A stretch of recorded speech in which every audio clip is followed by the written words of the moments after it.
Getting students to think critically and reflectively is often a challenge in a busy classroom because it takes time and often can't be immediately measured.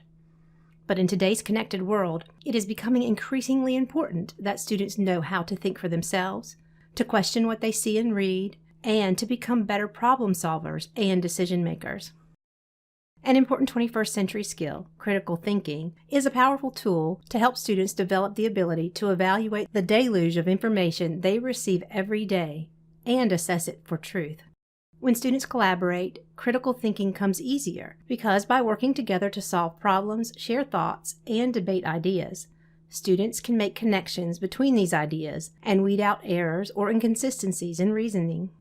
Providing opportunities for students to work together lets them see how their thoughts compare to their peers, exposing them to new ideas they may not have considered on their own. Let's look at an example that can be adapted for any grade level. In this lesson on Martin Luther King Jr., I have started by having students find online resources about Martin Luther King Jr.'s life.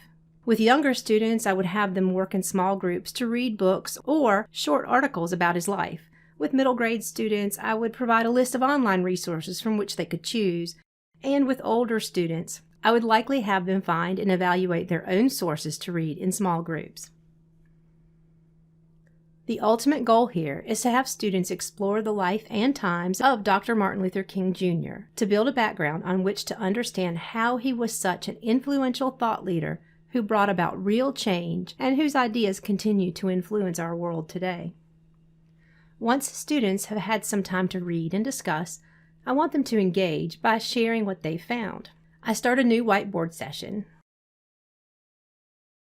And to keep things organized, I like to use the lined paper background.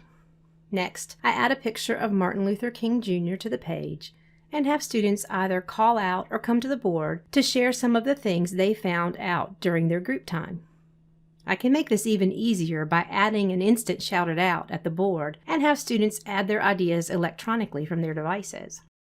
After this initial sharing time, where students have had a chance to get a big picture view of Martin Luther King Jr.'s life and times, we could create timelines, either in small groups or as a whole group, evaluate some of his speeches, or write paragraphs and essays that show what students have discovered.